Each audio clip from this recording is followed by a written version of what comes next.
Yo, what's up everyone? I'm Cam. I'm going to make this video pretty quick. It's about the Unisat wallet and kind of how to use it.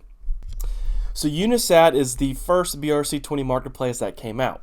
I do have a video covering that if you want to check it out here, but today we're here to talk about the wallet. I'm trying to make this as quick as possible. So right now this wallet is a Chrome extension only. You just simply download it like you would MetaMask or Xverse or anything else. And what's cool about this wallet is you can import other wallets if you need to. We'll touch on that in a second, but for right now, we're just going to download the wallet and we're going to sit there and create a new wallet. Now, when you're here, it will show you your seed phrase, which is 12 words. Please write that down. Don't save it to your computer just in case it ever gets hacked. Now, one of the biggest distinctions with the Unisat wallet is the 4 address types when you go to create your wallet. As you can see, there's 4 different address types, but the one we're going to concern ourselves is with Taproot. It starts with BC1P. So select Taproot and then we're going to create our wallet. You're going to see your address here, and it's only one address, and you can send Bitcoin, BRC-20 tokens, and ordinals to that address. Please keep in mind that your balance is going to show your Bitcoin that you have by itself, and then also the ordinals that you have with the padding on them. So once we have our extension up, you'll see that we kind of have, we'll walk through the tabs a little bit. So at the very top in the upper right hand corner, it says HD wallet number 1. This is how you add different wallets. If you wanted to import one from Xverse, from Ordinals wallet, whatever it is, you can add this here. If you look underneath that, you'll see that there's an account 1. You can click on that and this adds accounts to that same wallet. So this is, if you didn't know, that most wallets come with preset about 50 different addresses. So it's all under the same seed phrase. This is how you add an additional account under that same wallet. We then have the receive tab, and all this is just shows you your address to receive to. So next we have the send button. So this is just going to send Bitcoin out. And at the bottom you see here we can choose our different gas types. We can do slow, medium, fast, or even do a custom one to make it as fast as we want. If you want to send an ordinal out, all you have to do is just scroll, find the ordinal you want to send, click on it, and then it's going to pop up in a different tab, and then there's a send function you hit there. And then the last tab we see back on the main screen is a buy. This just directs you to a third party called MoonPay where you can buy Bitcoin with fiat. You can see under those 3 main buttons that there are 2 different tabs. There's one that says all and then one that says BRC-20.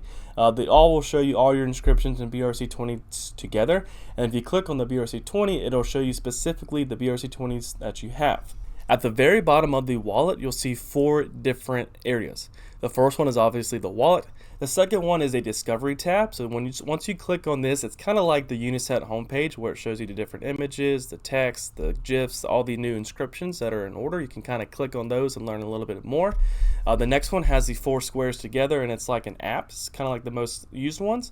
You see the first one there is the inscription service at Unisat. Then we have Magic Eden, Ordex, and then ordinals. The last page we have is the settings page. This allows you to change the address type like we talked about in the beginning of it.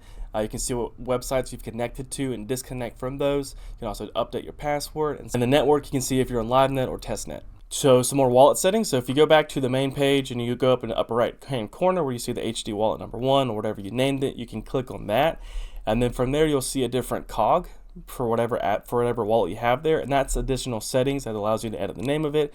It also allows you to get that secret recovery phrase, which is your seed phrase. And from this page, you can also add additional wallets. If you go under the switch account, you can click the 3 dots, and this allows you to change the name of it and also export that private key if you need to use this wallet anywhere else. So again, it's a pretty simple wallet to use. You have one address for everything: Bitcoin, BRC-20s, and ordinals.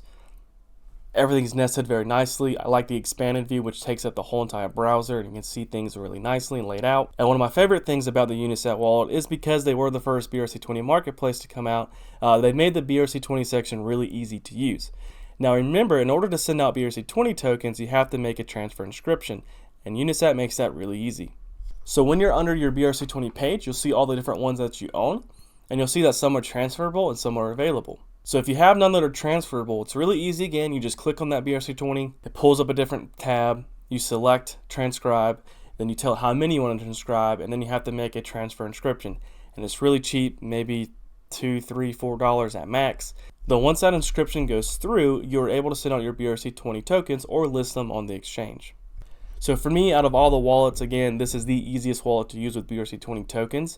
And I even imported my Ordinals wallet and Xverse wallet into Unisat to use specifically for BRC-20s. Overall, the wallet is great, and you can use it to connect to major exchanges like Magic Eden. A couple things to keep in mind. Say you set up a fresh Unisat wallet, make sure you select Taproot to use, and then all your Bitcoin BRC-20s again and ordinals are going to be in that. But say you imported Xverse, and we know that Xverse uses two separate wallets. One is a nested SegWit and one is Taproot. One has Bitcoin, one only has ordinals and BRC-20 tokens. So whenever you are in the settings under Unisat, you can see that for that imported wallet, the addresses are separate, and that's totally fine. If you want to use that Bitcoin, you have to go into it and select that Bitcoin address, the nested SegWit, just select it, and then you're able to use that Bitcoin. To send out ordinals, you don't have to have extra Bitcoin. It's going to use the padding that's in the ordinals already.